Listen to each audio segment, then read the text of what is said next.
the Mallory Bros podcast, episode 91. It's the Dennis Rodman episode. Terrell, what you got? Russell Wilson episode. Come on now. I don't give a damn what that number is. We're going to get to that. Season 3, we 91 weeks consistent. Shout out to everybody who's been locked in for season 1 and season 2. Yep. We back. And if you did listen to the audio version of the podcast, then you heard the clip that we put in the beginning, which was Ryan Coogler. It's going to be the first topic that we start with today. Yep. Terrell, you want to go ahead and... Oh, yeah. So Ryan Coogler went into a Bank of America. I want to say this past earlier in the week. I want to say Sunday or Monday, and they called the cops on him. Long story short, he was trying to make a withdrawal of $12,000, and he wrote it down. They gave him a withdrawal slip, and he wrote on the back of it, "I want you to count this in the back because I want to be discreet." And the shorty called the cops on him. And if you don't know who Ryan Coogler is, he is a lot of people were introduced to his work with Fruitvale Station, which he did with Michael B. Jordan. He then did Creed with Michael B. Jordan, and then he did Creed 2. He was a producer on Creed 2. Oh, he didn't do Creed 2. Because he was directing Black Panther with Michael B. Jordan and Chadwick Boseman, R.I.P. R.I.P. Chadwick. And so he's one of our guys. Yep. If you ask about black directors today, outside of Ava and a couple others, that man.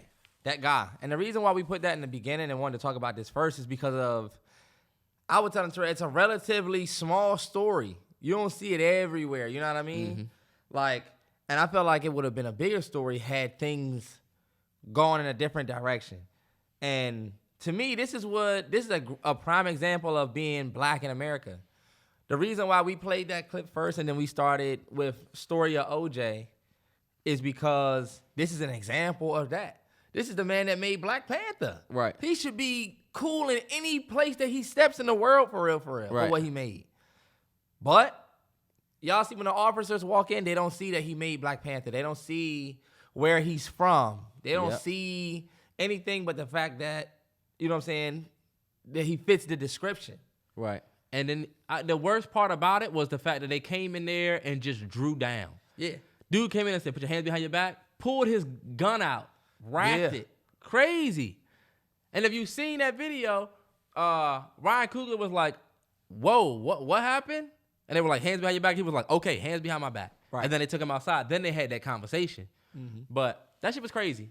And then, well, I'll let you go ahead because you got... I don't have a lot. All I was just saying is, I don't think people understand the level of seriousness of the situation that he was in. And I think a lot of people do. But I think y'all gotta really understand that one wrong move. Imagine he had his phone in his hand or his wallet or was reaching for anything. Right. Like, do y'all know how dangerous of a situation that it is? Anybody black. You walk into a bank, preferably black men, because of course we look more dangerous. You walk into a bank and they call the cops and say, "Yo, we got a dude in here that is trying to rob this joint." Bro, that's dangerous as fuck for your life, period. It is. You can easily get somebody killed that way. Right. You know what I'm saying? They arrested him, I think his baby. I think he kept saying my baby's nurse or somebody's, or like his whole camp ended up getting detained, yeah. Yeah, and that's nuts. And then nuts to be put through that. Right. And to me, like I said, had he reached for the wrong thing, we could have lost one of our greats. Right, by accident. Because y'all did this shit. And this is my thing. There's a lot of talk about if there's racism involved, if it's not racist, because the girl that called the cops on him was black. Right. The branch manager was black. The cops that showed up were black cops. And I just think it's like y'all always trying to, I'm just going to call a spade a spade. It's a lot of white folks out there that's trying to say, there's no racism here. But it's like, this goes to show how we view ourselves. There still is privilege there, because if that was Steven Spielberg. It's systemic racism. Think about it. Same level, same tier director, right? Matt Reeves. Let's say Matt Reeves, shout out to Matt Reeves, just did Batman. We're going to get into that. Right. Let's say Matt Reeves walks into a bank, tells the bank teller, "I want to take out $12,000. You know what I'm saying? But he writes on a piece of paper, whatever. The same lady calls the cops and says, I think somebody trying to rob this joint. And did you listen to the 911 phone call? I actually didn't. Didn't even know that was out there. Damn. It wasn't even like stressful. The dispatcher even made it seem like, okay, we're gonna send some folks, but it don't really sound like because he put in his pen, he did everything. Gave her his ID, which she admitted she didn't look at. The chick on the phone, the bank teller, she didn't even look at his ID. She just never looked at it. She just instantly thought he was stealing. But like I was saying, if Matt Reeves did that, are the cops gonna show up and draw guns? Yeah, or they're going to have that conversation. It doesn't matter what color the cops are to me because this is the system that was created. It's a system created that we live in. Yeah. So it's easy to say, oh, there's no racism because the cops be like, nah, this is the system that y'all helped create. That's why we have this existing problem. Because, like I said, if Matt Reeves was in there, cops not going in ready to shoot. Because people were trying to say the cops were just doing their job. Going in the bank and pulling a gun on this man? But look, people are also saying, what if they thought that he was robbing a bank? That's why I say it's such a threat, because they're going to come in like that. If somebody say that you robbing a bank. All right, cool. They say, let's say. I do think that they would chill out when they walked in and seeing somebody like Matt Reeves versus seeing. Let's say he was robbing the bank.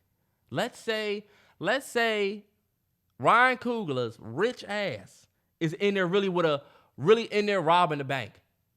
Like for real. Right. We've seen mass murderers that shot up schools get taken out of handcuffs. But we've seen people that were wielding weapons that have killed people taken in a cop car and then took the Burger King. You know what I'm saying? Mm-hmm. So to me, what if he really was about robbing the bank? To me, that still doesn't. Y'all gonna kill this man if he didn't put his hand behind his back?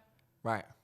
I don't know, bro. I think the biggest takeaway from it is the fact that he survived a situation that could have been very unfortunate, and it was nothing that he did wrong. I could see y'all if he went in there and said, give me all the money. It's like, nah, I'm just playing. You know what I'm saying? Like some crazy shit that made him be like, oh, shit, I accidentally hit the button. Right. You know, like, I don't know. But I do think this could have been very bad. And me and Terrell wanted to bring light to it because this is somebody that we look up to and have looked up to since we was in school. Like, right. That to me was very dangerous, and it sheds light on the fact that you can go and make Black Panther, but you still got to move out here a specific way.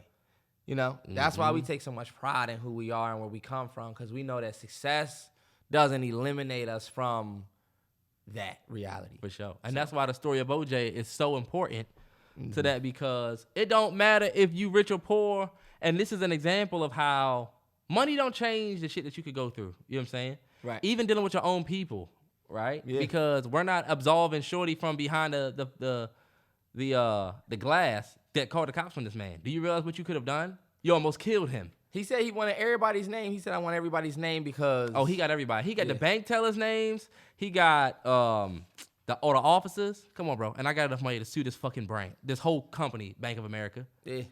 And so... But I don't know if you seen when he was like, take out your phone, Google my name, and I guarantee that you will know who I am. He was like, I guarantee you will take these cuffs off me if you just run my name. He said, look on my hip. It's my ID badge. Got my name, all my information on it. He said, put that in Google, and you will take these cuffs off me. Can you imagine? Yeah. Can you look up and see, Ryan Coogler, this nigga directed Black Panther. Get my key. Yeah.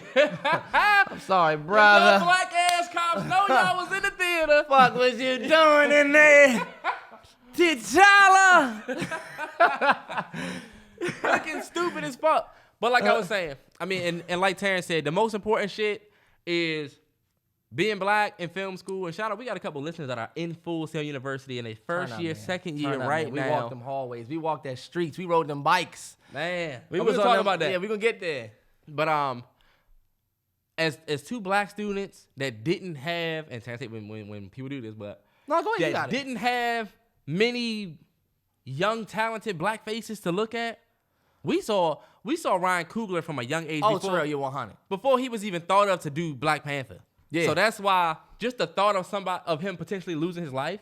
Oh, that shit was that you damn right. I'm a quote unquote what people say overreact. You damn right. I'm a overreact because if something happened to him, yeah, like yo, we don't play about him. That's what I'm saying. We're not playing about him. He's not only important because of the stuff that he's done. He's also important to me, to black children's future as an entertainer. 100%. He's important for what we need next. Right. For if we doing a movie and Ryan Coogler comes on set, that's wisdom on your set. That's don't do that. Because on Black Panther, I did this. On Creed, I did this. We need that. And you see what he's done for little kids. What he did for little kids with the authenticity behind creating a black superhero on that level. Like, we had Blade. We had Robert Townsend, Media Man, but the Black Panther was like, all right, bet. And they gave him the torch. He did it right. We know we trust him with the film work to come. 100. He's way too important. He is one of the only real black filmmakers that we got that I don't feel like is doing no fuckboy shit. You know what I mean? Yeah. Him, Ava, it's a couple. But I just feel like him, we care about him. Sure. Shout out Ryan Coogler, man. We supporting the vision and still, you know what I'm saying? Still riding for him. Thank God he's safe. Yep.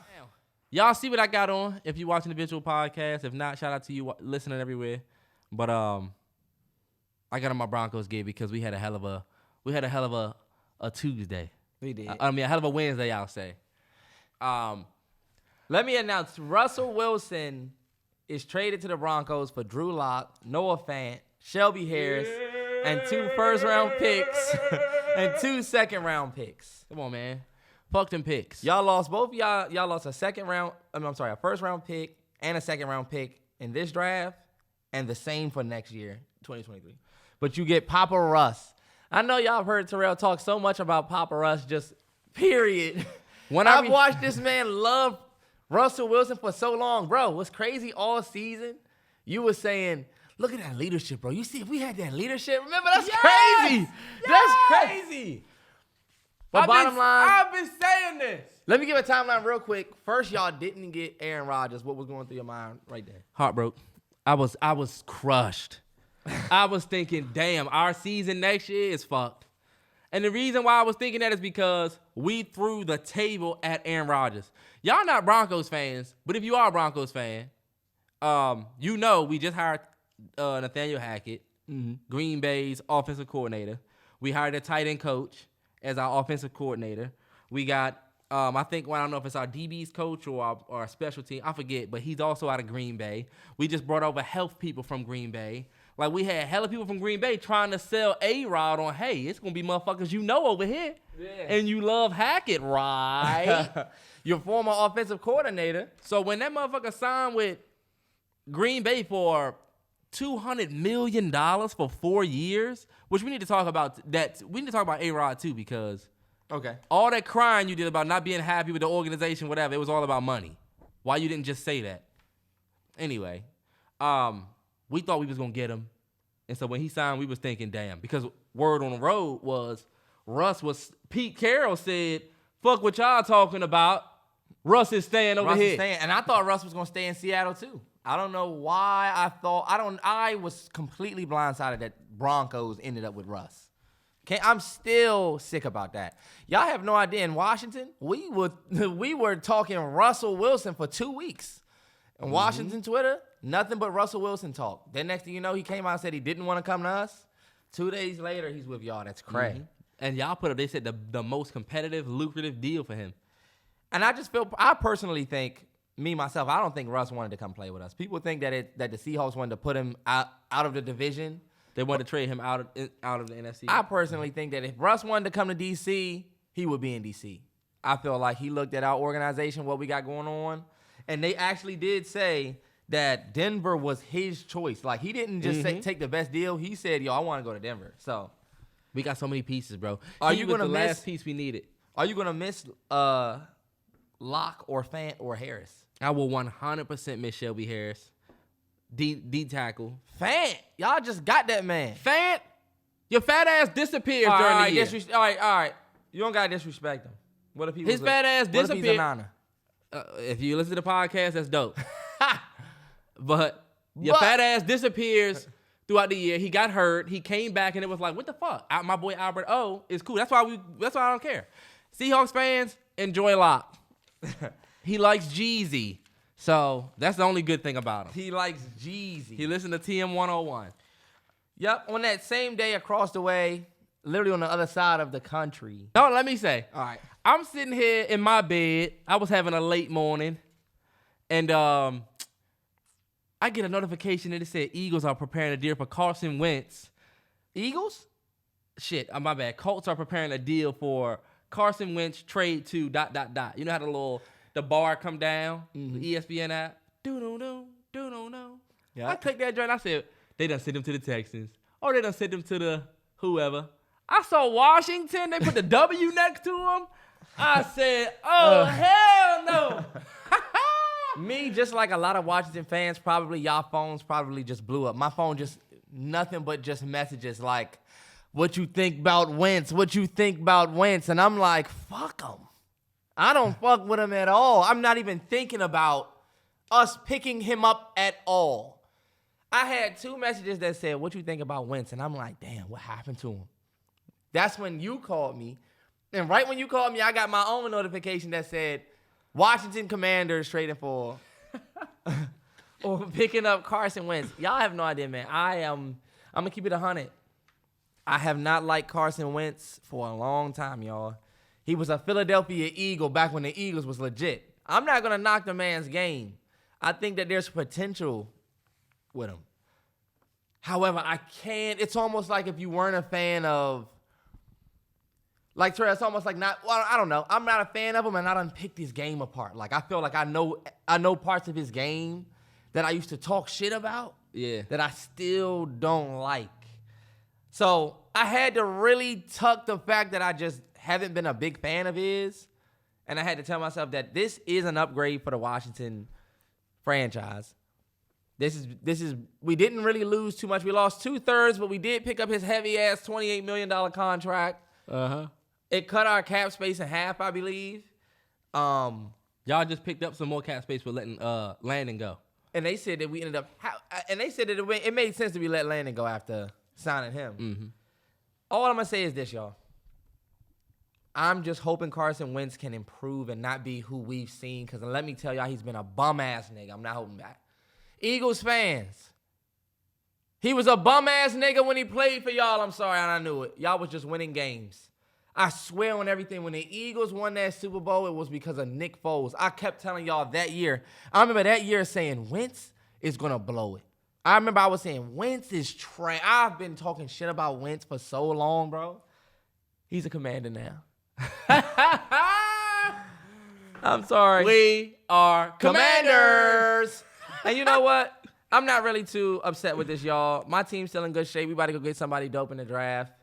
And y'all know me, man. I'm going to cry in the beginning, but I'm going to ride because that's my squad. If he putting on burgundy and gold, he know I'm with him. So I guess I'm going to be rooting for Wentz this year. He can be the best Wentz that y'all ever seen. I still think Taylor Heineke is going to compete for that starting job. I like to have Taylor Heineke there in case Wentz is on some bullshit. Taylor, come and just try to do what you did, these last couple years. Yeah. Hey, look. Yeah. Somebody might deal for him, though. For Heineke? For Heineke, yeah. But I don't think he's on the trade block, though. You know what I'm saying? I don't think they're trying to get rid of him. But, dog, I was saying, imagine that motherfucker in Cleveland. Or in talking about Heineke. Yeah, or put Heineke in Houston. Yeah. He'd do all right. Probably do all right somewhere out there.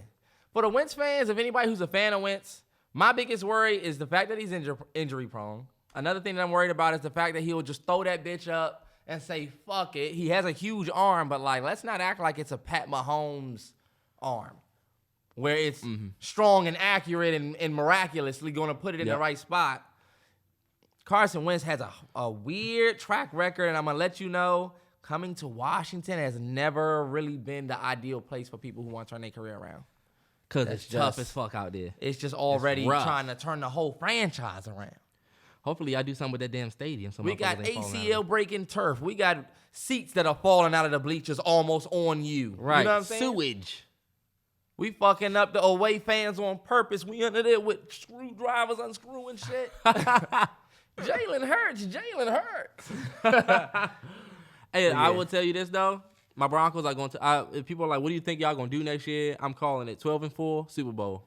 Big bowl, he's calling We're going to go to the Super Bowl, and let me just tell you. We're going to go to the Super Bowl, and we may lose that game. And then the following year, we're going to go back, and we're going to win. Come on, bro. I've seen this a million times. How I felt when we got Russ is exactly how I felt when we got Peyton. And I said, oh, we about to win the Super Bowl. And people was like, look, I don't know. Ridiculous. Watch how the pieces start falling in place. Oh, they got who? They got a solid-ass top 5 defense last year, or top 10, well, top 8. Top 8 defense last year. Solid running back. Look, 2 running backs over 800 yards apiece. Mm. Beast-ass receiving core. Solid O-line. And we still got 7 picks this year. Come on, this bro. Man, Terrell, we going to the motherfucking Super Bowl. They had a shit team. Jay Cutler, Jake Plummer, all these Jake other Plummer was bum-ass not trash. niggas. And then they get Peyton Manning. Jake Plummer was not season, trash. Went to the Super Bowl, got their ass bust, went back, won. Look, y'all, they done had some shit QBs. Now they got Russ. Do y'all know that we've had a shit quarterback the whole time? I told you the best quarterback that we had, our last franchise quarterback, was Joe Theismann. That was 40 years ago. 40 years. Niggas are dead. Niggas have died. Lived, I was 1, then I lived to 38 and died. Never saw anything positive from the Skins. Damn, no bullshit. Died with a name change. I'm like, come on, y'all. We need something. Look, Wentz, Commanders. Yeah, for that to be y'all first move Getting as ready Commanders. to move out the VA. What are we doing with the franchise? For that to be y'all first move as the Commanders. Now, look, y'all first move was, Deshaun and Deshaun Watson. Fuck it. Controversy, we thrive on that. We got our own controversy. Right. Come on, Deshaun. Come on, Deshaun. Go out there and win. That would have been like, all right, this motherfucker's football IQ was still through the roof, even though he like them masseuse. We'll see, man.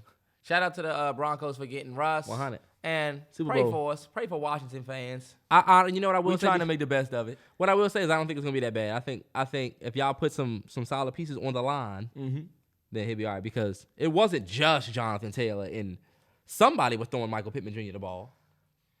Calvin Ridley is a wide receiver for the Atlanta Falcons. He bet $1,500 on a Falcons game that he was either playing or not playing in, but it was his own team. He did a $1,500 parlay. And they said it was a Falcons game. Yeah. Wow. It was a Falcons game. I'd be pissed if I was a fan. And so, he got suspended for the whole year next year. And people were saying, people was going back and forth about if they thought the punishment was a little too much, over the top, or if it was just. Yeah, in my opinion, betting on the game and knowing that we were trash, I would be like, what were you betting on? You weren't betting on us to win. We were not good last year, so what were you betting on? Now, him being suspended for a whole year amidst other people not being suspended for other crimes that they might do, I totally understand and sympathize with those people. Like, all right, bet. It's other crimes out here that people do and don't get as much time. However, if I was a fan, I wouldn't really want him back on our team. Because it's like, they was talking about Calvin Ridley coming to Washington at one point. It's like, I don't want somebody, because they were not good last year. You can't tell me you was betting on y'all to win. Yeah, Cordero Patterson out there doing every fucking thing himself. Yeah. And they said they had a deal on the table for him to go to Philly. They were like, common Eagles, L. That's what y'all Eagles fans get. This is what I'll say. The NFL Players Association has a betting and licensing agreement that all of the players signed against it. Because they knew when they brought in the DraftKings deal that there could be a conflict of interest. A fucking $1 billion business. They thought about everything.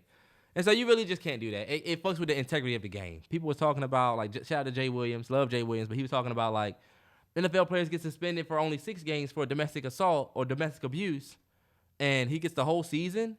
I didn't think he should have the whole season to be punished. It makes sense because it's about game integrity, and domestic abuse doesn't necessarily mess with the business. It's a character issue. So character issues are treated a little bit different. Yeah. Not to say one is worse than the other. I mean, one is not worse because, of course, domestic abuse is worse than gambling. But one fucks with this business. Yeah.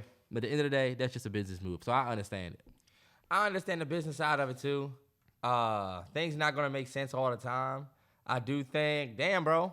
They was talking about how you made a $1,500 bet and lost $11.1 million. Yeah. I guess that's what his equated amount will be for this year. So, Calvin Ridley, bro, best of luck to you. But I wouldn't want you on my team if you're going to be on some betting shit. And I know we ain't good. And you see they was pulling up plays of that man and they were trying to say he was going backwards in yards. Yeah, just to kind of curve it to a different direction, everybody out here is in the same world. We all traveling and moving about. Gas prices are kicking all of our asses. Man. Including this guy right here who waited an hour for some gas. And what happened? No, let me They just ran tell out of y'all. gas at the pump. They said, we don't know what to tell you. No, it wasn't even the gas station's fault. That was completely different. I went to the motherfucking Sam's Club. Shout out to Sam's. But Shout out. shout out to Sam's listening? Yeah. Shout out to Sam's.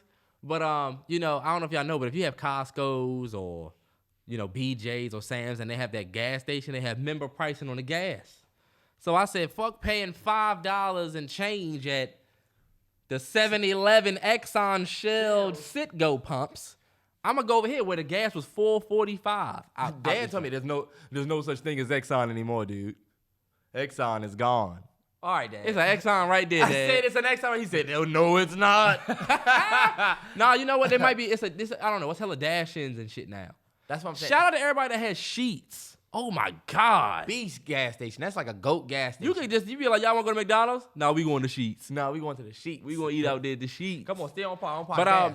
But yeah, motherfucking AT&T is just trash because I don't have the Sam's card. I just have everything on my phone, like the Scan and Go app. Yeah. Because when I lost my wallet a year ago, I lost my Sam's card. I never got another one. But I normally can just sign. You still got a membership? I still have my membership, but I use the Scan and Go app. You just use the app, yeah. And you can go and scan the QR code and get your gas. I waited a fucking hour for that fucking gas, only to get all the way up there. And people was honking. It was hot. Motherfuckers was getting annoyed. This dude was trying to cut the line of his Corolla. We was like, hell no, nigga. You cannot get in. You need to go around. So when I finally got to the pump after all of that, I had one bar on bullshit ass 5GE. I said, this 5G shit is some bullshit is what it really is. Right. Like, I was so pissed, bro. And basically, I couldn't get in my Scan and Go app. Mind you, my gas light was on before I rode all the way down there and sat for an hour. Damn. And so, for me to take that, because look, I put the hose in my gas pump hole. Damn. Hit the 93 and then was ready to hit the QR code and it just goes. But to have to, do you know how disheartening it was to take that pump out and put it back and have to ride off with the gas light still on? Bro, They have no gas in and the it's all car. AT&T's fault for that bullshit ass 5GE. And that's an AT&T shit show right there. AT&T is terrible down there in that area. But you ended up getting gas, right? Yeah, but you know how your girl tell you shit that you should know that don't really help? Like I called my girl, I was venting about that. And she was like, when they talk shit and they be like, why you didn't just put in the discount the QR code? Why you just dial in your number? You be like, didn't even know that fucking option was fucking available. Yes! She was like, why you didn't just she said, why you just didn't put your Sam's card in your wallet? Straight up though. That's what I was going to ask you. Why you didn't put it in your Apple Wallet? Oh, your Apple Wallet. And I'm like, I said, you can't do that. She said, yeah, on the app, you just go and it says add your wallet. I'm like, okay. It fucking says that. I didn't fucking know that. I didn't fucking know that. But anyway, I ended up going to the 7-Eleven, which was the closest one, and paid $90 for a full tank. This nigga told me 80. He tried to fluff it for the pod. $89.95 equals 90. 7-Eleven got the best in-store whatever because they got 7-Elevens. First of all, you know what I'm saying? Terrance, shit gas, but if you go inside, it's lit. It's Slurpees. Slurpees are trash. Yeah. It's time to cut the bullshit. Slurpees are trash. If you don't have a Reels... All right, we're not doing that. No, we're not doing that. We're not doing that. Terrance. I disagree. I didn't even know what I was agreeing to just then. I'm sorry, but it's time for us to admit. Trey, hold on, wait. Let's stay on gas. Okay. I don't want to curve this towards me and you arguing about that because that is ridiculous. Slurpees are trash. Go ahead and get off what you about to get off with that. Go ahead. None. I'm just going to say that it's time for us to actually, like, we're all adults now. It was cool we was young, and then we had free Slurpee day in school or whatever. Or me and you, when we used to cut the grass and Dad would take us. Yeah. Damn, that was a vibe. But Slurpees are trash. You know what I think about y'all vegans and motherfuckers that eat good and all you eat is seeds and shit? What happens when you have a kid? Because look at what he's saying. Slurpees. You know what it's time for us to be an adult. But my thing is like, all right, yeah. And maybe you're not saying this, but if I have a son he's not going to want to drink green tea. You know what I'm saying? If he wants a Slurpee, we are going to go get a Slurpee, and I'm going to cheers with him. You know, cheers. No, I'm not going to say, I'm going to get my son a Slurpee, but you know me, I'm going to go to get me a oat milk. So it's like, come on. I am not trying to be healthy. We have Ritas now. You know what I'm saying? Like, why you trying to shit on the Slurpees then? Because Slurpees are trash. Them joints taste like nothing but ice. I would never hate on a hood classic like Slurpees. Y'all want to talk shit about the McDonald's ice cream machine not working? We not doing this. Anyway, we was talking about gas. I don't know if y'all knew this. Gas was at an all-time high in 2019. Believe it or not. This is what people aren't talking about. Gas was at an all-time high in 2019 and went down. Why? Pandemic. Niggas stopped going places. We had a whole pandemic and it was lockdowns. Gas prices started going down. Niggas wasn't driving like that. Believe it or not, they said before the Russia and Ukraine situation, gas prices was already inflation, 100%. But you know what's a funny fact that I read about the gas prices? Gas prices now are cheaper now than they were in the 2000s. In 2008, when we was going through the motherfucking recession. Through that, they said gas prices, they said in today's dollars, gas prices back then was $5.31. Damn. In June of 2008. So they said that we're in bad shape, but we've been in a worse position, but they also said we are really headed for worse, they said too. Not really. It is terrible. And what's crazy, I was watching the news, and the lady said the gas prices are one thing, but she said y'all aren't even thinking about retail and grocery. And I was thinking, what she's talking about? She was like, these retailers and grocery stores, they have to fill them motherfucking trucks up. You know what I'm saying? So at the end of the day, all of this shit is gonna go back to you, because now, as opposed to like mom called me this morning. My mother called me this morning and was going off about how much shit costs in the grocery store. Yeah, your mother just called you and asked you random shit. She called and was like, y'all got toilet paper? I was like, yeah. She was like, I just got extra. I just feel like the price gonna go up because everything's so expensive. But they said that being that they gotta fill up these trucks to take the food and shit places, that shit's gonna end up being in the cost of the clothing that you end up buying anyway. That's just how it happens. So it's just fucking us everywhere. And my question for niggas that are complaining about gas prices, is it really that bad, bro? It is. How much extra are you really paying at the pump? Terrance. Terrell, you pay $80 at the pump. You normally pay $60. No, I pay $90 for a full tank. When I'm on Gaslight, I pay $65 for a full tank, Terrance. That's a lot more money. Let's just do this, y'all. 90 versus 60. All right, bet. Let's just do this. While we want to sit around, I saw that. Did you see the girl who was on the news and was like, damn, if y'all gonna raise gas prices, y'all could at least raise minimum wage. Y'all can raise. I seen it. My thing is this. Before we really complain about this, yeah, this is a big issue, but let's really talk about how we are really being impacted. You know how we impacted it'll be a small impact, but we act like it's huge? Keep it 100. Most people are spending an extra $20 to $25 to $30 at the pump than they normally would.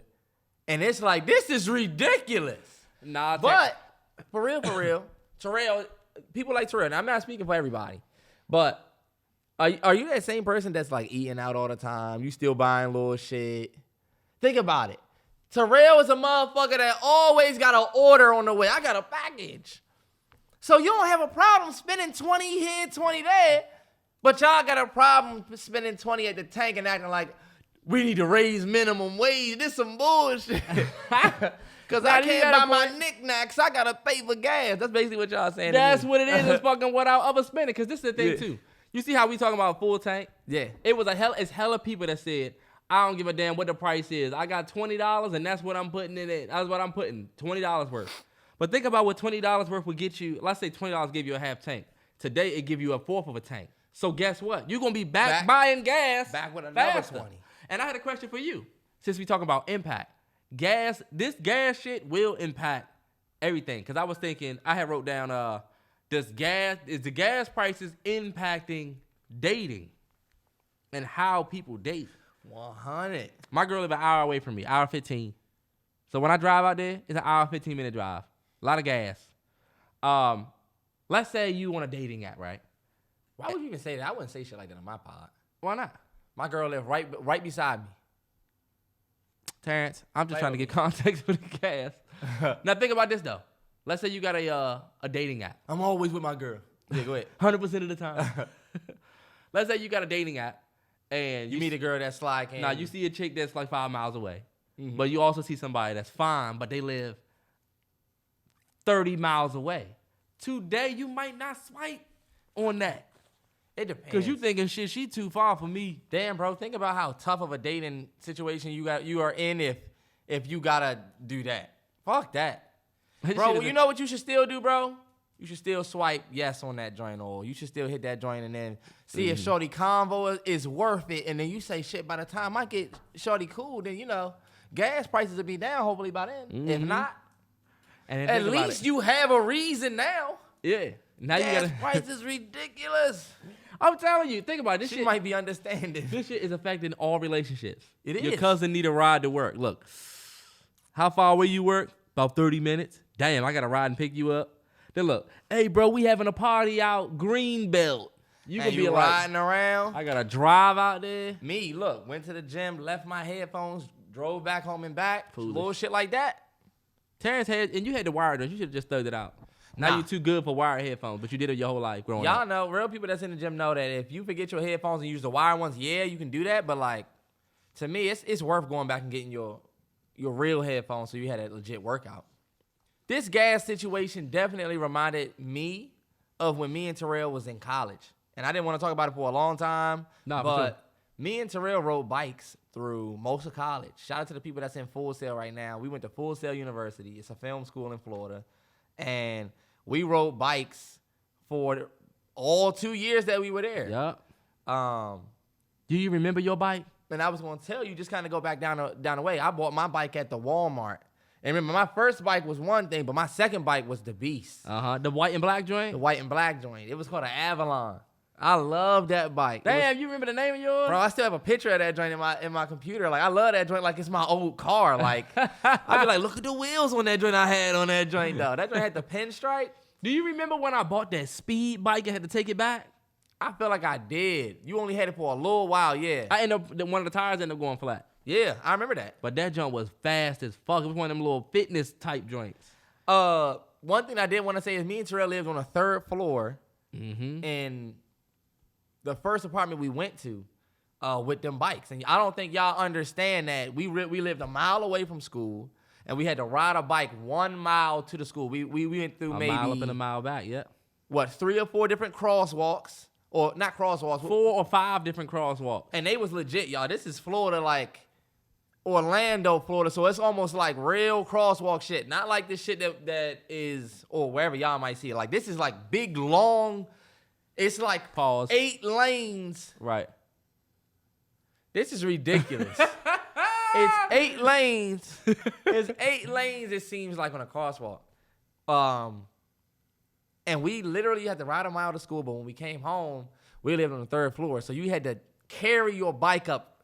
Terrell, I counted the steps. 40 steps. 40 steps up, 40 steps down. Up. Yeah. 40 steps up and 40 steps down. This is what I'm going to ask you, too. Do you remember grocery shopping with the bikes? Yes. And then you put your bags on the handlebars and you just riding with the Winn-Dixie bags? Yeah. Damn. That motherfucking Winn-Dixie. That Winn-Dixie. Let me tell you, we have to go back down there, bro. Yeah, we do. We got to go back down there just to be We do. This is another thing I was going to tell you. If you ever wanted to like be kind of like clean for school, or like you might have had I don't know, you might have wanted to look decent. Everything went down the drain when you realized that you had to get on your bike and you hike your leg over and you got your seat behind you and you do one of these numbers.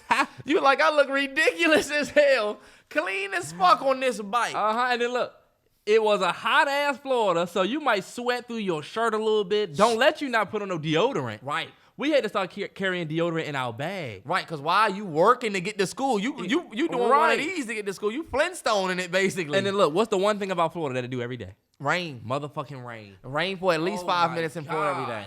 Riding in that motherfucking rain. Yep, and look. Think about it. You can't be late to class. You can't. Class is at what time when it's raining? I know it takes this amount of time to get there. I got to leave. This is another thing I was going to say. We weren't paying for gas. So we were saving money in that regard, but we was missing events.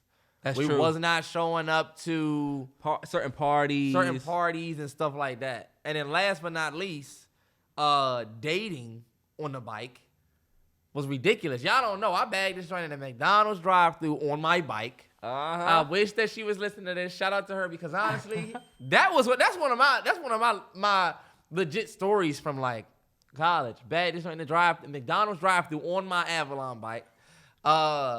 Remember, I used to talk to that other joint. I remember. And I remember I bagged her on my bike. You bagged her in the McDonald's. Let me just tell you, she was bad as shit. We're not going to say no names.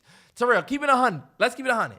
She was bad as shit, the baddest joint that was out there. You know what I'm talking about. I know. Ass was fat. Baddest joint out there, and I ended up bagging that joint. We seen it at the orientation first day. Son, yes. And I said, you know what? It was that one joint. And look, you see how I made that happen? Uh-huh. You see how I've been doing this in front of you for years? So universe been working for you for a long time. I'm telling Terrell, no. Look, when I want something, I go get it. Whatever I want, I get. Whatever I want, I get. Talk to me nice. Hey, but you bagged her, and I remember you bagged her in the McDonald's. Y'all was waiting to order. Mm-hmm. And oh my God, that was back when McDonald's was just perfect. Man. That McDonald's we lived by was perfect. Let me tell y'all, like I know it's like Ocho versus Science. Like we love, the love-hate relationship that the world has with McDonald's. Me and Terrance ate a toxic amount of McDonald's in high school because it was one on motherfucking campus. Oh, you talking about college? My bad. You said high school, college. I meant to say college. But it was one on campus. It was that. Do you remember the motherfucking? What was the express drink that we used to eat at the Chinese food place? Was it called the China Express or the China King? The China King. The China King. We went down there and asked her, y'all got mumbo sauce? She was like, you from D.C.? From D.C. We was like... But yo, the McDonald's, he's not lying. For the people that go to Full Sail right now, I don't know if their reputation is the same. I fuck those two words up daily. What? Reputation and representation. I fuck it up. Anyway, I don't know if they still got their wits, but when me and Terrell went there, it was fresh food every single time. Every day. You never got, like, the nuggets would be so hot that you had to sit and let them joints cool off. Yeah, before you can eat. Before you can eat them joints. Yes. A grade A McDonald's on campus. And if anybody's thinking about going to film school, it's a big price, but Full Sail is one of the most coveted film schools in the nation in terms of like the hands-on experience you get. If you go to NYU, of course, like the film theory is going to be stronger in terms of like learning about film, but Full Sail is the #1 school for giving you hands-on experience. Anybody want to go? DM me before you take that motherfucking bill on, because it's certain shit that they don't tell you in that motherfucking presentation. Right. But yeah, dope, man. I can't wait to go back. Lastly, do you remember going in? And I know I'm no, you good. I don't give a damn.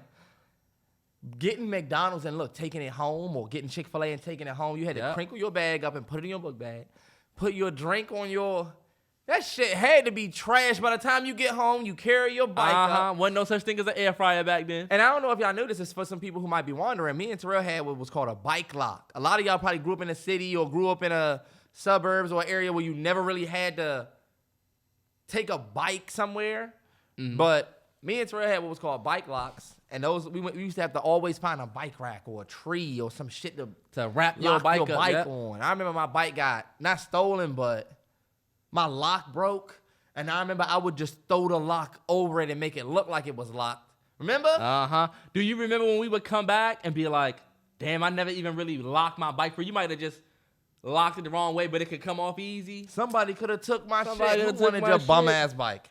I remember Terrell's bike. It was the worst bike ever. I had a dope bike. It was black and red. Do you remember when that nigga followed us home? Yes, I do. That was a scary-ass night. Me and Terrance was riding home from what was we at? Motherfucking 7th Central before we lived over there. Before we lived there. Because we ended up moving to this other apartment complex that was closer to the school. And it's season 3. First episode of season 3. So fuck it. We just we turning up. But we moved over there, and when we was riding home, I swear, if you could think about, do you know them Hispanics in California that ride the bikes with the real tall handlebars? Yep, and they just sitting low. He had like on that. a plaid open shirt. He looks smooth gangster. Yeah. Nigga was following us. We cut across the Target parking lot. He cut across the Target parking lot. No. We cut back. Matter of fact. We cut in the middle. Nah, because remember, he was on the sidewalk. He didn't know that me and Terrance always used to cut through this Target parking lot to get home. That gave us that would cut like a minute off of the trip.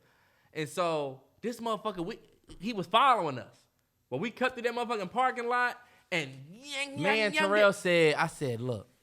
Nah, first off, the crazy thing is I said, damn, when you think somebody following you, me and Terrell always been I've always had my eyes over my shoulder. It don't matter where I am. I'm walking, I'm gonna just look around. It's just how my mother raised me.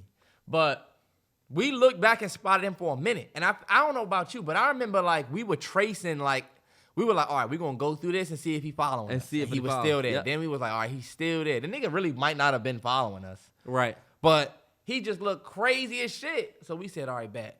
We kicking it once we get through this parking lot. Yep. We gonna kick it. Remember we crossed the street? We crossed the street. We waited to see if he came. We didn't even cross the crosswalk. We was like not in traffic. It wasn't nobody coming. Yeah. But we went over the curb, over the medium. Yep.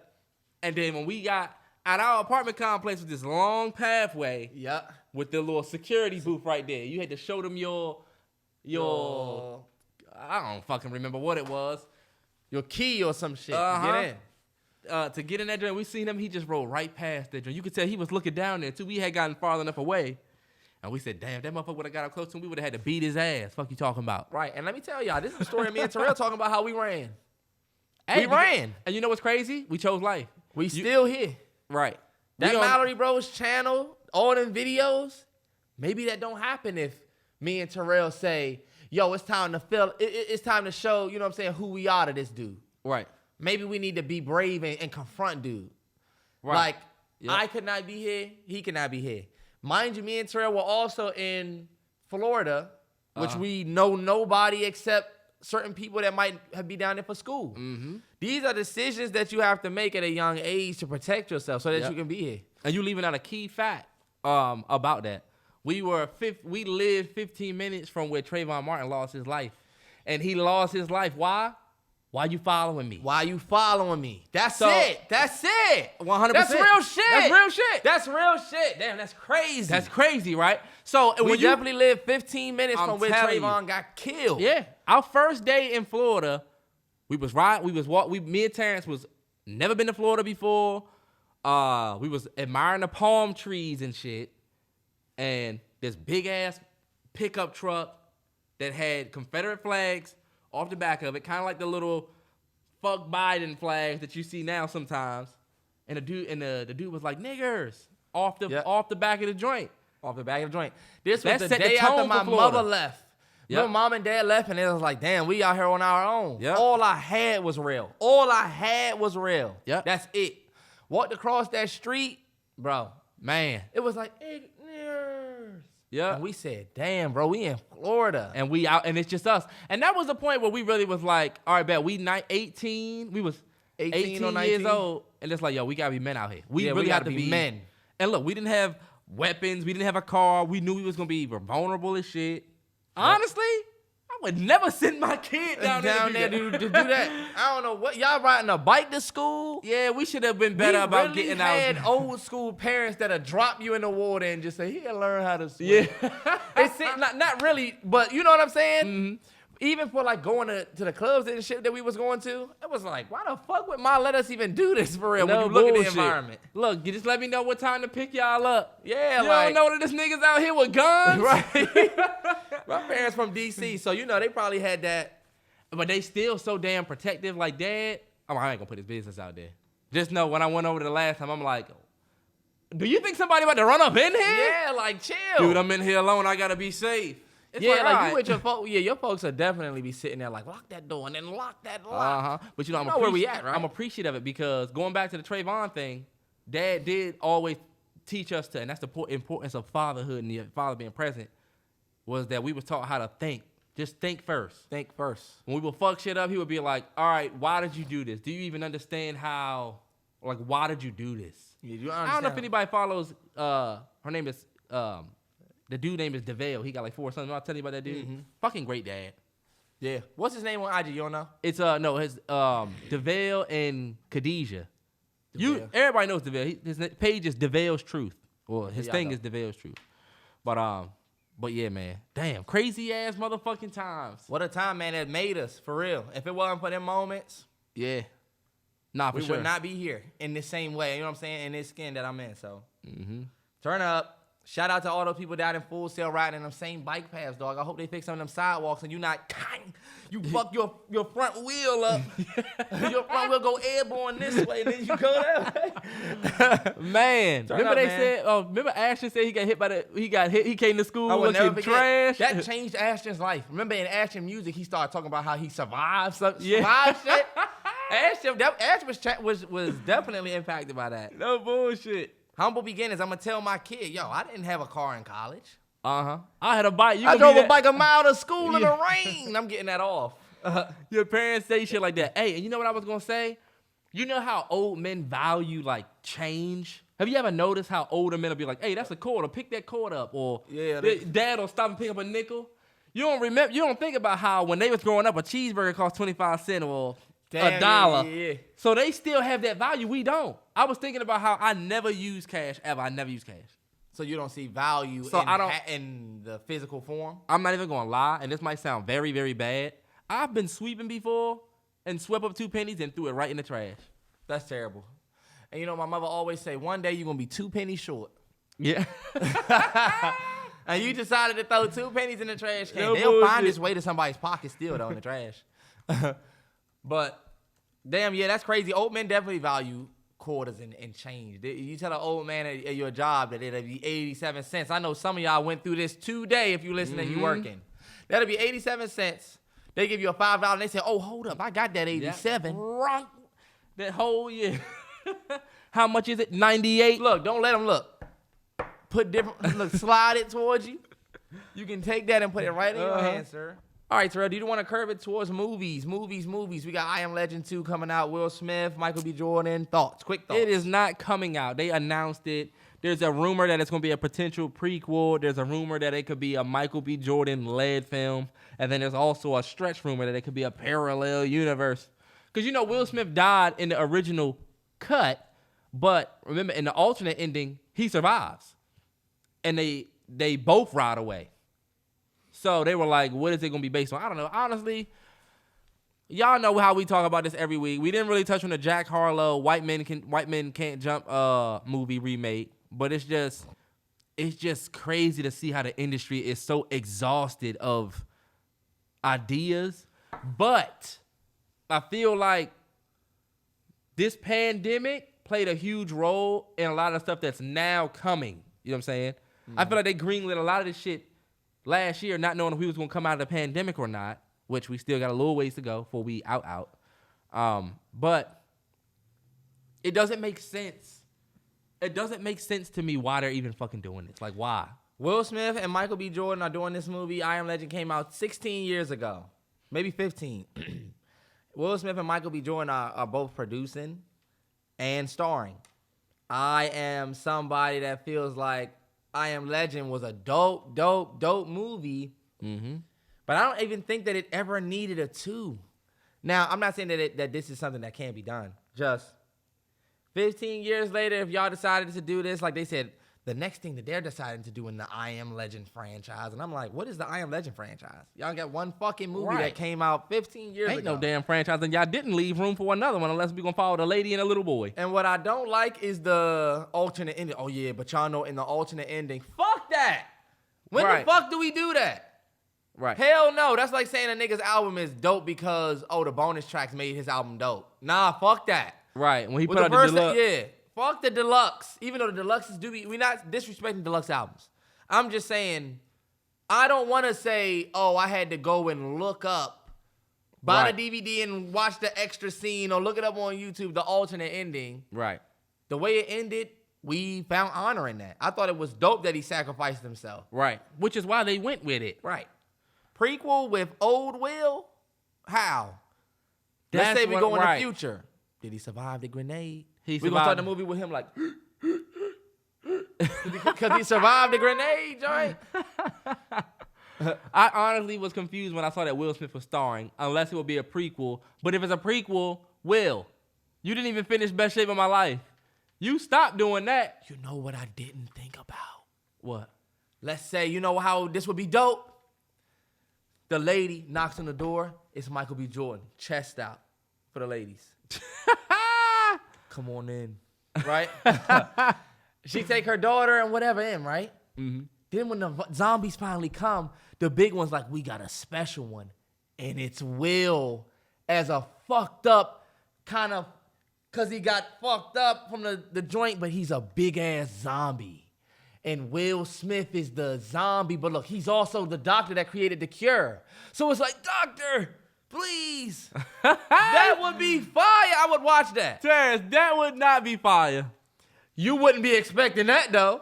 Look, how the fuck is this going to work? You see Will like, you like, I bet. I guess they stopped biting him after he blew up and he turned back into a... Yeah, no bullshit. If y'all, That's my bitch. You ever seen Army of the Dead? Is that the one that I was watching? The one with Amari Hardwick? Oh, no, I did not see that one. That joint is fire. Netflix. I heard the way that they was knocking them joints off. I don't even know if it's called Army of the Dead, but it's a zombie movie with Amari Hardwick. Mm-hmm. With Batista. That joint was fire. But yeah, I don't know. Speaking of Amari Hardwick, I'm watching that joint Pieces of Her on Netflix. That nigga comes in at the very end of the episode. I'm like, my man Ghost? Yeah. Funny as shit. What do you think about Snowfall so far? Before we get to the Batman. Just real quick. 3 episodes. Haven't really said much about it on the pod. Y'all know how I feel about Snowfall. Like I said, I'm sick of shitting on everything. Snowfall is the most confusing show on TV for me. I don't understand where the hell it's going or where it came from. I'm just trying to look at it with a new lens, y'all. I told Terrell at the end of last season, they're going to do whatever they could to get them characters out of them situations so that they can just start fresh this season. And I feel like you could choose to watch these characters take on new shit if you want, or you don't have to. I mean, like say if you stop watching after the whole thing last year, you're really not missing shit. Yeah. Nothing happened in these first 3 episodes where they say, yo, did y'all see Snowfall? Yo, did y'all see Snowfall? Nobody saying that. That's true. We were saying that about Power Book with Monet and Tariq. Yo, y'all didn't see what happened with Power? So I'm waiting, Snowfall, because you needed to make a big splash. Yeah. Because you took us on a journey last year that ended. Right. You know? Scully, all of that came to an end. You need to do something. You need to smack the shit out of somebody. Right. Like, you're right. Something has to happen. The internet was definitely buzzing last year because of the Alton shit, Mel, Leon, Wanda, even Peaches. It was like, all right, bet. Right. But now, this year it is kind of quiet. And you know what? Me and Mo, shout out to Mo Wavy.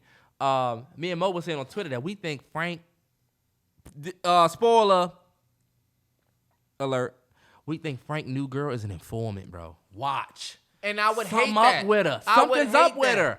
I would hate it. I would hate Look, hate Terrance, that. look.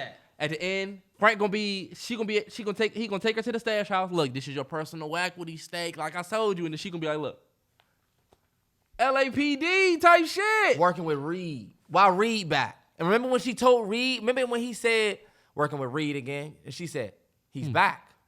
And he was like, yep. And she was like, look, when that happened, she already knew.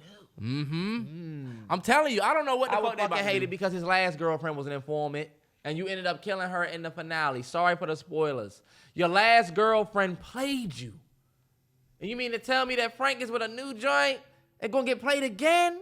And like he never learned his lesson? Fuck that. Yeah. If you watch Snowfall, hopefully episode 4 tonight. Hopefully we get something better, dog. Hopefully some shit go down. Cause this shit is kind of regular. We ain't buzzing. It ain't, yo, did you see Snowfall? And look, that's why Tariq tweeted what he tweeted. Mm-hmm. Put some respect on our buzz. Who got the best show on TV? Not you. Especially with you matter-of-facting it up there. Did y'all see his latest? Y'all, if you watch Snowfall, that's exactly that shit that I'm talking about when they bring these British motherfuckers over here to play U.S. roles and U.S. men. Did you see what he said?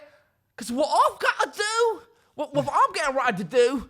Terrance, I said, you cannot do you hear do this that. motherfucker voice Half cracking like disrespectful. that? How is that disrespectful? This motherfucker's doing a whole voice and getting paid. He doing our voice and getting paid dollars for it. Is that disrespect? Yelling. Look, if nobody know me, he over there yelling. He over there mad as shit. I don't do that with you. Fuck it. But yeah, shout out to the people that's watching Snowfall. Hopefully it gets better, but I mean, it's looking real Euphoria season 2 right now. No. Euphoria season 2, much worse than the first 3 episodes. Started them up. The Batman, Matt Reeves. I guess I'll speak for this because Terrance didn't do his due diligence, didn't do his job. Did my research. Haven't seen the film yet, and didn't go see the film. I just don't want to see it by myself, y'all. I could go see it by myself, but it's 3 hours, and I'm like, what if I fall asleep, you know? What's the last movie you saw by yourself? Fun fact. Jackie. It was a movie about Jackie Kennedy. The joint came out maybe like 2015, 2017, 2018. Last movie I saw by myself was Den of Thieves. Wow, that's a dope movie to see by yourself. Ice Cube Jr. That's a good-ass movie to see by yourself. It got a nice little twist. I don't even remember why I did that. Yeah. Oh, no, you know what? That was the last movie that I saw by myself. It sure was. Den of Thieves. Den of Thieves. If y'all haven't seen it, that's a great-ass movie. Mm-hmm. And let me just tell y'all, this is just a real random thing that you can do. Let's say you in your hometown, and let's say you got to get your car worked on, and they say it's going to take like 4 hours. Yeah. If you want to just come back and pick it up. But let's say you don't really have no ride home, call you an Uber to the movies, watch a movie, Uber back. I've done that before. If you got money to do that. You know what I'm saying? Because you got to get the Uber there. But like in my situation, the Uber was 5 minutes. I mean, the movies was 5 minutes up the road. So I just Ubered there $12, bought a movie ticket. I didn't buy nothing to eat. And then $12 Uber back. Because I said, fuck sitting in this waiting room for 5 hours. Yeah. Hell yeah, that's a good ass idea. Go just watch a movie. Yep. But and even if they finish with your shit, you can just go get it whenever. You just go get it when the movie's over. But the Batman, I saw it on when did it come out? That Friday. I saw it that Friday. Mm-hmm. And how you see it? My girl got me surprise tickets. He didn't want to say. A real one. My girl got me surprise tickets. I know, right? I felt like a baddie. Yeah, you a baddie. She took you out. She got us tickets or whatever. Right. Look, so but yeah. But that joint was dope. I went into it with very high expectations because of how they was talking about it being compared to other superhero films, both in the MCU and the Nolan universe, the Nolanverse. The Nolanverse. And so, but it was dope. Big shout out to, I want to give a big shout out to Matt Reeves, who is the gentleman who started his career kind of popped more recently with the Planet of the Apes franchise. So if y'all don't know, Matt Reeves, the guy who did this movie, he also did the Planet of the Apes, which is also why Andy Serkis is in this. And they did 4 films, right? They did 4 Planet of the Apes Rise films. of the Dawn, of the Rise of the Fall of the Apes or some shit. That last one was ridiculous. Them motherfuckers was talking like humans. They was like, I don't really understand what these motherfuckers don't get about us not leaving this forest. Right. That shit didn't make any sense to me. But look, Batman had a huge opening weekend, $134 million at the box office. That's the second best opening in the pandemic era, next to, era. Next to Spider-Man No Way Home, which opened at $260 million opening weekend. That's probably going to sit for a while, y'all. Believe it or not, The Dark Knight, Christopher Nolan's Batman, opened at $158 million opening week. Damn. So that's about maybe, what's that, 26? That might be about 26 or 24 million more than Batman. But we'll see how it ages. The Dark Knight is at 533 million all time. So yeah, that joint's doing well. And you know what I'll say? 26. I don't think it was 26. Yep. Oh, that's what it was. It's 24 minutes shorter. The Dark Knight was 24 minutes shorter than the Batman. Yeah, the Batman, 2-3 hours. That's the one thing about this movie. It was a long ass movie, but I enjoyed it because I loved it. I love the art. And so where a lot of people was like, oh, I fell asleep, I this and that. I didn't. Yeah, I saw a lot of people say they fell asleep. That's crazy. It was dope though, man. I'll tell you what, only thing I'll say, no spoilers, is Robert Pattinson's Batman is a lot younger than the Christian Bale Batman. Christian Bale Batman is like 35. You know what I'm saying? Yeah, 36. has his own everything. So that's why he's riding around in the Lambo. This Batman is a young Robert Pattinson. And he doesn't have a Batmobile?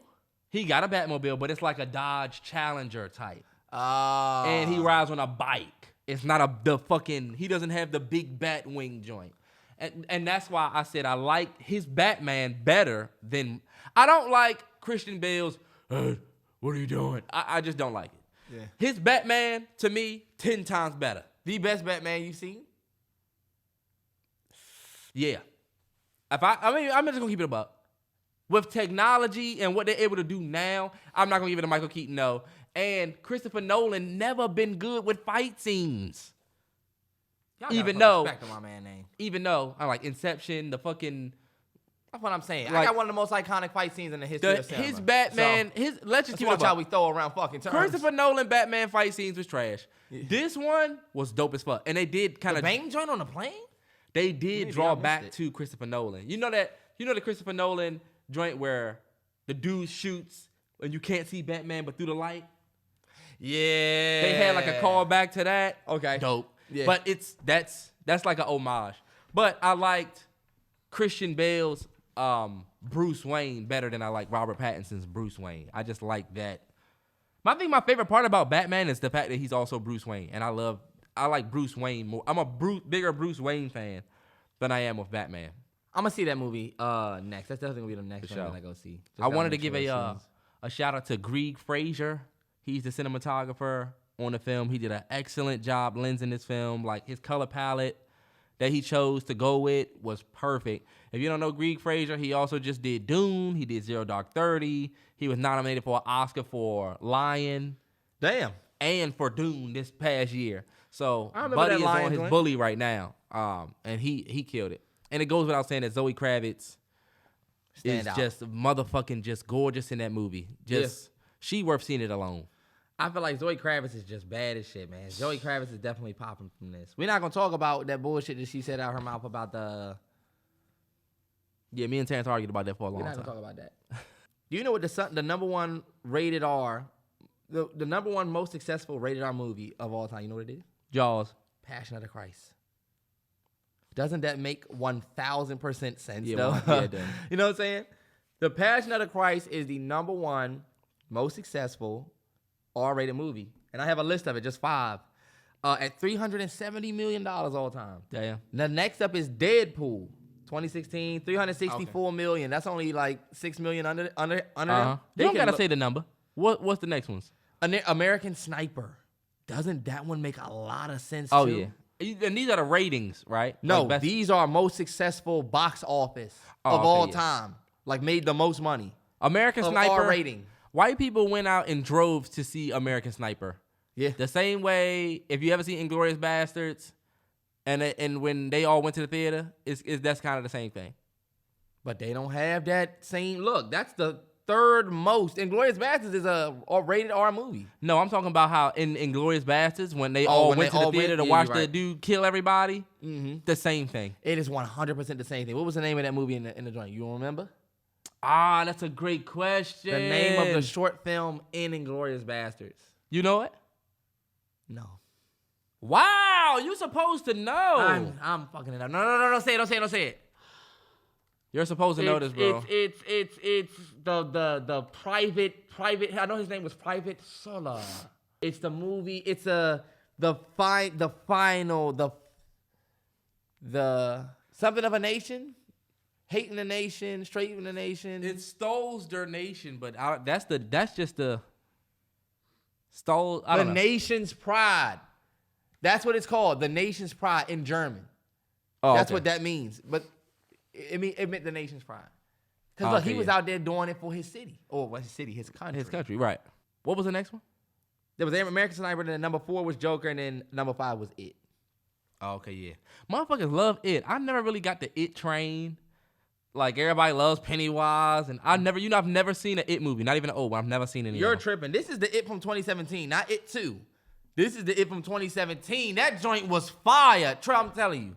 Didn't you? That was a real scary movie experience. Yeah, that joint was scary as shit. I was jumping like shit. Looking at that joint. What was the scariest movie you ever seen? That one in the theater? In the theater, the scariest movie I ever seen in a theater was Paranormal Activity. When that first joint came out, I was nicked. I left that joint nicked. I went home fucked up. It was the first time I ever seen anything like that. Look, you go home, and now you're in the movie. You hearing shit, you like... Yeah, no bullshit. You know what I'm saying? That was an intense ass movie experience. Do y'all remember that Paranormal Activity where all the shit was on the ceiling and she came in and she just looked around and it all just dropped? Man. Or all the cabinets was open and then she was looking around and they just all slammed. Man, that shit was crazy. But yeah. Do you remember Cloverfield? There's some Cloverfield fans, bro. There's some I know, right? movie franchise. We got a little niche audience. Tech Corner? Tech Corner, all I had was, and we don't have a big Tech Corner. I was just gonna talk about how Apple just came out with the new SE phone, which is supposed to be like a better phone for cheaper. So shout out to Apple. They put out an Alpine Green. I don't know if you saw that. Terrell, search on your computer. Alpine Green iPhone 13 Pro. I am so sick that they just put this out because do y'all have any idea that I would have easily bought this one? I'm so sick that I got the one that I got. I really love that green. Oh my God, it's beautiful. It is a beautiful green. Y'all go on y'all phones right now and Google and Alpine I got the green. fucking blue because it was new. Because it was, like, they had remember they had the green for the 11? We was like, and they took it away? Yep. I love that Alpine Green. That joint is fucking nice. They came out with a brand new M1 Ultra chip. Dope. Fast as hell. Brand new iPad Air. They always put out a new iPad. Yeah, it seems like. And then my biggest takeaway, of course, was the big Mac Studio and the Mac Studio display. I know y'all heard about the iMac, of course. But this Mac Studio is so dope. It's not touchscreen, but the way you can display it, the way you can mount it up, the speed, the camera, the microphone system for like Zoom calls and stuff like that. Super dope. And it's like, to me, Apple is that company that you have to keep up with even if you don't want to. This isn't the big event where they are introducing new phones, new MacBooks, new all of that. But it's good to stay up in tune with it. What you have for Tech Corner? TikTok is launching a new platform that lets artists directly upload and monetize their music. For real? Yep, right to TikTok. And TikTok is giving away 100% of your royalties in your first year and then 90% for the rest of the time that you upload, which it is super dope. That's amazing. Yeah, it's dope. They just announced it. Is it gonna be called something different, or is it gonna be TikTok still? It's gonna be on TikTok. Cause think about one thing that they're thinking about is how you could make a song, and then your sound goes crazy. They're gonna allow people to make money off of their sound being used. Wow, dope as fuck. I love to hear that. Instagram, come on. Let me just tell you something about Instagram, IG. And this isn't really Tech Corner, but it has something to do with Tech Corner. TikTok isn't the issue with shit being annoying. It's Instagram Reels, bro. Motherfuckers that's doing their morning routines, they not doing that bullshit on TikTok. TikTok is all funny as shit vibes and random as shit stuff. Like real acting on that joint, job, like real movie, short film like it's type super shit. Entertaining on TikTok. Yeah. Instagram is when motherfuckers try and prove they living this life. Yeah. And it's so fucking fake. And my Instagram is flooded with fitness niggas. Let me just say this randomly. I am in the gym often, but I will never be one of these fitness niggas. You ever see these niggas? You ask these niggas. Jesus Christ. I'm sorry, Terrell, whatever. How many times like we said in season 3? We were supposed to stop saying the N-word in season 1. Fuck it, Terrell. If they ain't gonna pick, look, me not saying it now, it's not gonna do shit for the last 80 episodes. Go back and listen to the last 2 seasons, right? Fuck, he said it, no deal. But look, do you ever see these fitness motherfuckers? Not better. Yeah. Look at the fitness joint where you see people say, put on a sweater. No, look, put on a sweater. No, show what you look like with a sweater on, and then show what you look like without it. I like that. I want to do that one day. Look, but do y'all see what they do when they take it off? Look at me, y'all. I will never be one of you niggas. And let me tell you, if you're in the gym, I go to the gym with mad niggas. Being strong is not cool. You're not cool because you're stronger than somebody. Nobody gives a fuck if you can lift more than this person. I damn sure don't give a fuck if any of you niggas can lift more than me. I don't give a fuck. I'm letting y'all know this right now. If it's any of you niggas that listen to this podcast and be in the gym with me, I don't give a fuck about not none of y'all niggas in there working out and lifting in the gym. And I'm gonna tell you, if you go into the gym, my biggest advice is to just worry about yourself. I got tunnel vision in the gym. Y'all ever heard that song by Justin Timberlake? I know you lied. Man, a fucking Fire song. hit. I got tunnel vision when I'm in the gym. I just got so hyped thinking about that. Just because it's a fire song. I got that tunnel vision. Fire. God. Fire song. We need to do the 2020 experience, Terrell. Come Yes. on, bro. I'm ready. 2020 experience. I'm ready. Let's get it. I'm ready. Let's get it. That shit is so fire, the 2020 experience. I need y'all to spam this nigga Terrell shit. Terrance, I'm ready for that. It's on my board. experience. It's on my board. It ain't on your board. Bitch ass nigga.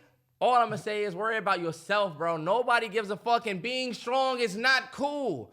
Y'all ever see the joint where it's like, hey, are you an artist? I think so. Well, what, are you good? And then they're like, you're not an artist if you're just a nigga that works out and you're strong. Tell me that I'm hating, I don't give a fuck. Nobody give a fuck that you're strong.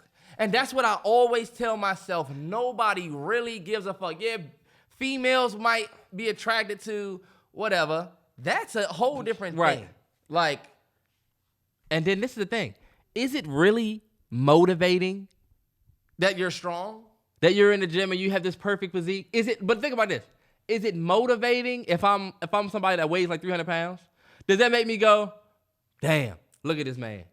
I need to get my ass up and get in the gym. Or do I feel like, fuck this nigga? I'd be like, because let me tell you, all the comments, it's like people just aim for negativity. It's negative as fuck. This dude was doing curls with 110s. Curls.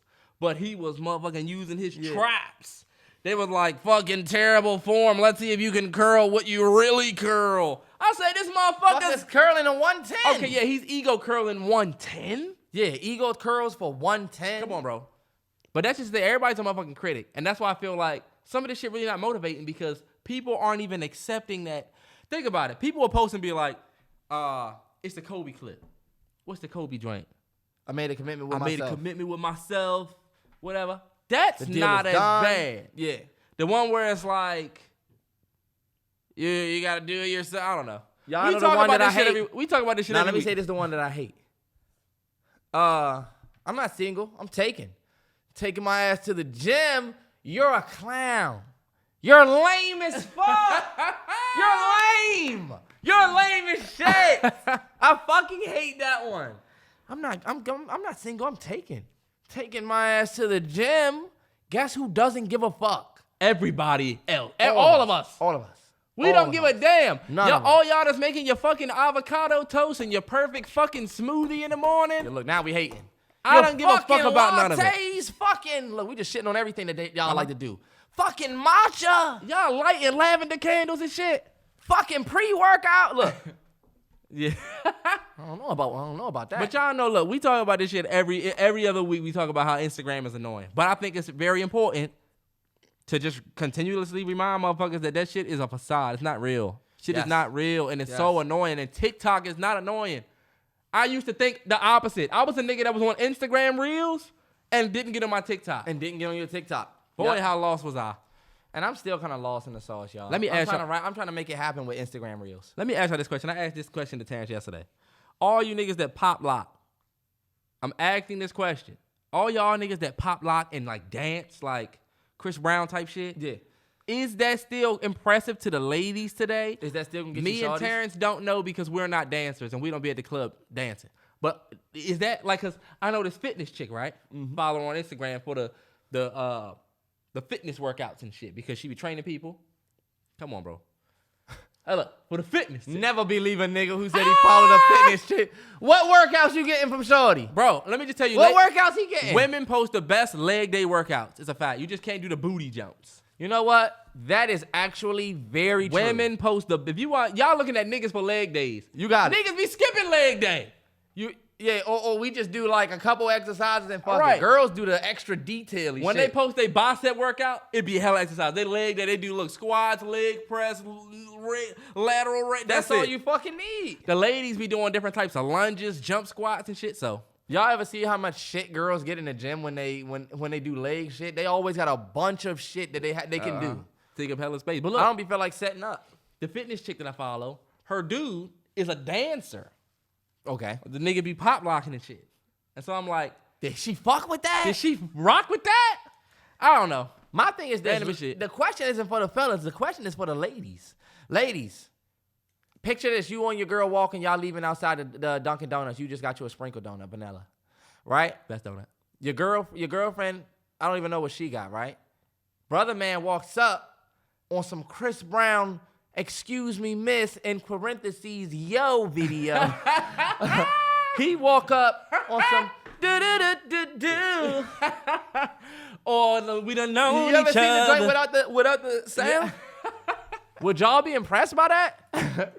Would y'all be like, yo, my man has actually got some dope moves. Look, would you be first? Look, she apprehensive at first, but until she can see you can dance, look.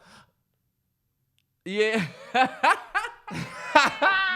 Hey, look. Once she see that I'm... Yeah. Hey, the Omarion touch video looks ridiculous if you watch it now. Because he's walking around Because the street, this right? nigga's behind her doing all of this shit. And he got on some big-ass Timbs and a vest. I don't care what nobody say. He got a vest tee on with some Timbs. I don't care how old we get. When you watch You Got Served, when they get to that part where they be like, I feel like I gotta smack Somebody. in the rain. Feeling like I No, want no, somebody. no. My boy Rashad, I know all Yeah. the words. That part, they was getting ready for Lil Saint. That part was so fucking And heated. It niggas still be is. faking on You Got Served. We gotta make a video on You Got Served. We do. Because You Got Childhood Served classic. is a childhood classic. That taught you about loyalty. And not to be Uh-huh. with these girls while your brother out here moving, slanging dirt, and you supposed to be there? And it's talking about trusting niggas in your crew the wrong way. This nigga went and stole all y'all moves and gave them away and they lost. It was like, damn, what y'all gonna Right. do? Y'all had to start from zero, start from nothing. Remember J Bug came to the part where these niggas were shooting and was like, what the fuck y'all gonna do? What y'all gonna do? Then look, once we thought we had everything together and the family was fixed, or nah. Nah, they were Sometimes separated. it take tragedy to fix family in this world with us. Uh-huh. So once that happened to Lil Saint, it was like, look, fuck all of that. We doing this shit for Saint. For Saint. That taught you how to ride for your men even when they wasn't here. Uh-huh. Some of us didn't grow up in the streets. So you know what? We didn't lose our man. We lost Lil Saint. Uh-huh. Say, nah, that's not even No, shit. no, but you know For what? real though. Terrance, For real though. people don't get that. We had to grow up and lose G Baby and Lil Saint. Yeah, you're right. That shit was heavy. Shit. Film shit. That shit was heavy. If you wasn't on the streets living that for real, you got a little piece of it. We like, did it for damn. Lil Saint more than you even remember, bro. Do you remember we used to have them dance battles with Ryan, Rashad, and Donald? Yup. And we was It doing was for always Saint me, then. Rashad, and Donald versus you and Ryan. Oh, I think we talked about this on the podcast before. We was doing it for Saint back then. We were doing it for Lil Saint. Remember the nigga came and did the backflip? Nigga's cousin? That's my cousin LJ. Nigga would look freaky as shit too. He had like some weird look. He had a gray tank top on and skater jeans. Like. His hair was spiky and shit. They were trying to beat the nigga from Mondo Burger. No, that wasn't the same dude. That was not the same dude. That wasn't the same dude. Chad from Mondo Burger. Good Damn. Burger. There's a lot of y'all youngins haven't seen Good Burger. I know that. It's Hey, look, not a good watch now. It's Don't not. do it. It's not. Kel is It's annoying as fuck. It's hard. I had the Durk body count shit, but it You don't want to talk about that? We can talk about that. Okay, yeah. Well, basically, Durk came out and said, only reason one thing I can't fuck with nobody that's been with a bunch of people, and one of the main reasons why he proposed to India is because of her body count being low, and of course, the ladies pointed out the very obvious contradiction that is the fact that Durk has 6 kids by 5 different women. And me, I ain't gonna lie, I'm petty as hell. Like, if you fucked a lot of niggas, all that, I ain't gonna wife you. That's me. That's me too. Yes, sir. Shout out to Wild on Gillies. Like, it made those shit 4 years ago. Like, Yeah, that's just that's me. me too, nigga. Yeah, but it's like, everything about it, like, being real, not cheating. She ain't been passed around. And it was like, a body count. That's what really did it. Okay. He basically Cool. said her body count is what did it. Yeah. The fact that she wasn't out here. And the ladies was basically saying that it's a very obvious contradiction because When you why think about it, is- though, he ain't say nothing about a low body count. He said, shorty that ain't been passed around and haven't been fucking a whole bunch of niggas. Because like you said the other day, you said he wouldn't talk to India. He wouldn't talk to India Love because India Love been with this rapper, that rapper, this rapper. But India ain't been passed around. She just have been dating. But look, Drea, I think what he meant by that is that. I feel like the joint he fucked with because ain't nobody really fucked with that joint. And I feel like being passed around, even if you was with Drake, this dude, it's like, all right, nah. Because now I'm talking to your girl, Nick Cannon girl. Oh, yeah, she used to talk to this dude. Fuck that. I will agree that niggas in the industry do date the same. It seemed like 6 girls, but the ladies are gonna win this argument, fellas. Yeah, you're right. Because this nigga Durk is not like somebody that's just, you know what I'm saying? Mm-hmm. We don't know who the fuck Moneybag dated before Ari. You know what I'm saying? Matter of fact, all we seen was his prom date, which was like, damn, Moneybag, you must didn't think you was ever getting a deal. Moneybag looked like the tall nigga that just got asked to go to prom and said, fuck it, yeah, I'll go. Yeah, yeah, whatever grade. But we don't know who he dated before Ari. So all we know is that they getting Durk out of here because he got all them kids and all them different baby mothers. You just can't be the dude that's like talking about body count. I'm sorry, you just can't be that dude. I feel like it's a contradiction. It is if you're looking at it that way. As niggas are going as far as saying getting fucked and fucking is two different things. All right. Yeah, some of y'all are making excuses for y'allself. My thing is Durk. Durk is a rap star. Mm-hmm. He's a celebrity. So it's like he looking at the dating pool way different from both of all of us, ladies and gentlemen, on this regular level. We can't really even talk about this man's preference like it's our preference. That's why I think a lot of people making a mistake. We looking at Durk and saying, see, this is that bullshit because women know that niggas are going to take this and repost it like it's them. You know what I mean? Yeah. And y'all not Durk. So you can't really be out here with that standard if you're not Durk. Think about it, y'all. Yes, Durk has all these kids and baby mothers. He also is a rich nigga. Look at the money that he's sitting in front of in that video. Right. It's like, you can't have these same Durk standards and you don't got Durk money. That's all I'm going to say. Yeah, and a lot of y'all aren't even, a lot of y'all are just for anybody. You know what I'm saying? You'll fuck any chick that you meet at the club, whatever. Yeah. And so you can't repost, but you want, it's like a lot of y'all niggas is out here, y'all know y'all fucking around, fucking anything you can, but you'll repost this. So it's like, it just don't make sense. And y'all making the rest of us fellas look stupid. Yes, man. I might have played this. How is your Twitter app purple? What the fuck? Because I have Twitter Blue. Shout out to everybody who got Twitter Blue. Play $3.99 a month. Twitter Blue is legit if you don't have Twitter Blue. Trust me, I'm not going to get into it. There was, in regards to that, Terrell, there is a joint that I want to, it's a reel that I want to play. This one. Turn it up. I don't think I played it for the pod before. I bet. If you don't know anything and you teach your children what you know, then your children is as smart as you. Write this down. All I know is what I've learned. This is it right here. All I know is what I've learned. Now you got to let that sink in for a minute. No matter how many books you bought, you only know the ones you read. Some of you bought books last year and haven't cracked the pages yet. And you show people your library and try and impress them with what you don't know. Come on, man. Come on. Damn. Come on, man. Let's talk about it.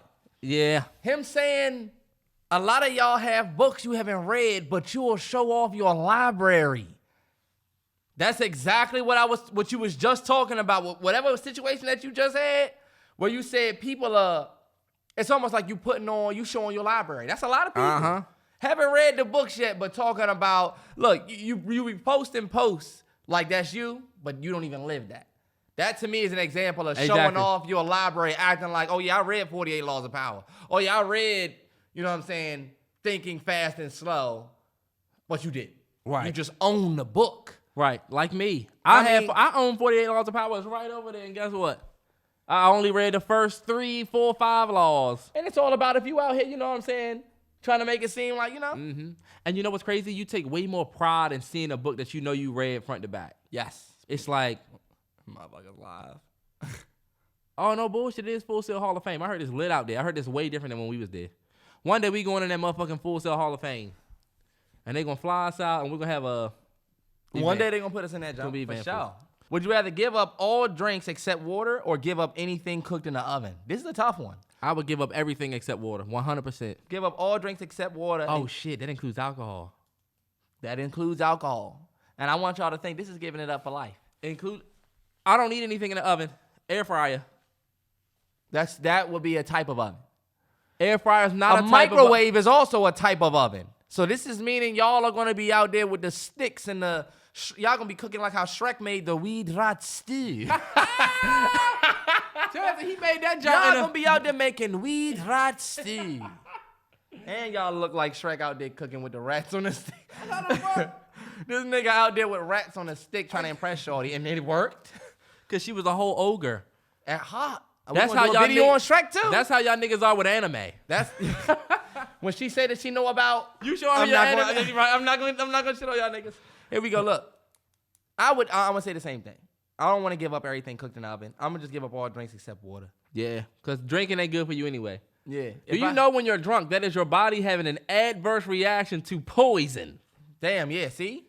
But you drunk. You drunk thinking, I'm good. I'm feeling good. All right, look. Would you rather, and this is a good one, would you rather everyone listen to music/podcast without headphones, or everyone be unreasonably proud of their flatulence and body odor? I'd just rather hear everybody's podcast and music.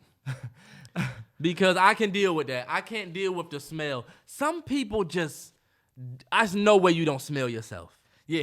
There's no way you don't smell you. And this says everyone be unreasonably proud of their flatulence, meaning niggas is proudly farting. Ooh, you heard mine? You heard mine? Yeah, hell no. But what if we started Terrance, no. There's no way I'm picking that one. All I was saying is, what if, look, would you, like, all right, bet. What's the off chance? How often are people farting and smelling versus how often we would have to hear niggas' music? I don't even be around people like that, so honestly. Because look, these are the offsets. Listening to people's music sucks, but like, what if people's body, what if we took pride, like unreasonably proud, right? What if we was proud of the way our body odor smelled? We took pride in farting, but it smelled good, and there's stuff that comes out. This sounds ridiculous. And it smells this good. sounds ridiculous. There's no good way to listen to everybody's music. There's no. So would you rather? This nigga's Terrance, there's trying to play no devil's- body odors that smell good. This is not Monsters. When Inc. your girl come over, your girl body odor don't smell good. It's not an odor. I guess Do you're you right. know what an odor is? I guess you're right. I guess all the bads. I'm just saying, what if we flip the script? You're right. Whatever. Would you rather? That wasn't a good one. All right, this is a good one. This is the last one. He's looking up the definition of odor. I gotta hear this. Go ahead. A distinctive smell, especially an unpleasant one. A distinctive smell, which means it doesn't. Especially an unpleasant one. What's the second definition? A lingering quality, impression, or feeling attaching to something. I don't know. It's got an The odor. to odor it. she has for that guy. Yeah, I don't know. Something. This is gonna be. I feel like a go. And I know Terrell's that pick, but then again, I think I'm gonna fuck him up. Go to any theme park of your choice for free for life, You know I love roller coasters. or go to any drive-through restaurant free for life. I would go to any drive-through restaurant for life only because I don't give a damn about paying for the theme park because I love the theme park and I will throw money at it. Yep. Fuck it. I think Terrell was gonna say that. I'll proudly pay for I the will theme proudly park. pay. Can y'all imagine free everything drive-through? That means Chick-fil-A. That means Starbucks. That means Mickey's. Let me get that Shamrock Shake. This means, look, we gotta keep everybody included. Arby's for the folks that are out there. First of Anybody all, that's hold on, want to Terrance. cook out or anything. Arby's is fire. Shout out to everybody that goes black folks. I'm telling you, just go to Arby's and just get the garden fresh shit. You don't gotta get a Reuben or none of that nasty ass sauerkraut bullshit. You can get a cold cut sandwich that come with curly fries. Shit is fire. Black folks do not go to Arby's, and they got all right stuff on the market. This is fresh a now. random thing too. I was gonna say too. If you go to McDonald's or any restaurant and you say I want fresh fries, the person at McDonald's that I went to the other day, and it's a shame, y'all. That's the thing that y'all know about me and Terrell that's bad. I feel like that we still frequent McDonald's every here and then. Yeah. Not all the time, y'all, but that's my guilty pleasure. Fuck it, I'm going to Mickey's, and we call it Mickey's. Yeah. Cause y'all don't know, we growing up we called it Mickey D's. Yeah. Which is funny as shit. Yeah. The dude in front of me was like, I need fresh fries only, fresh fries only. I'm like, what the fuck type of thing is this? Is fast food. Do you think he's getting ready to say, okay, hey, Cheryl, fresh batch for Johnny out here? That's exactly what I said. All right, bet. You want fresh fries? Bet. This nigga's getting the next fries. I'm taking this shit, putting it in there. You know how they had the little joint? They fresh, bruh. Drive off. Bro, some people will try it in the bag. If it ain't good, they'll send it right back. If I worked at McDonald's, I'd be like, the percentage of him turning around and coming back is so low. Yeah. But look, that's all I got. And that's all we got for season 3. Episode 1, man, 91 weeks. We got 8 more episodes until our 100th episode of the podcast, which is going to be crazy. Yes, man. One thing that I did want to ask the listeners, for those who actually hit us up and give us feedback, do y'all think we should change the look up a little bit?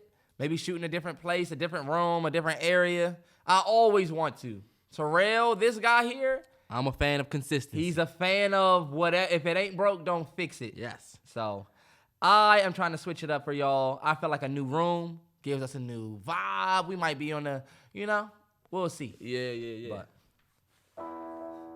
Episode 91, season 3, the Dennis Rodman episode. Russell Wilson, Denver Broncos, Super Bowl champions next year. Let's get it.